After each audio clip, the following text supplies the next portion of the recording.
بفرمایید. یه خرید خوب با خیال راحت، تضمین قیمت.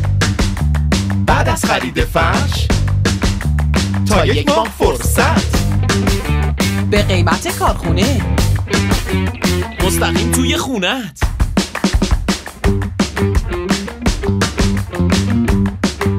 اگه ارزونتر پیدا کردی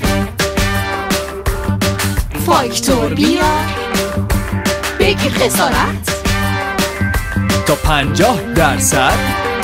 بیشتر از خسارت.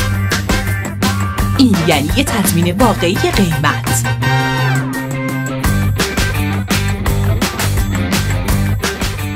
قطعاً فرشی که از ما خریدید در جای دیگه هم پیدا میکنید، ولی اگه ارزونتر پیدا کردید تا یک ماه فرصت دارید پیش فاکتور بیارید و ما به تفاوت و به علاوه 50% از ما خسارت بگیرید و این یعنی یک تضمین قیمت واقعی. پس این تابستان خرید فرش راحت شد. شهر فرش.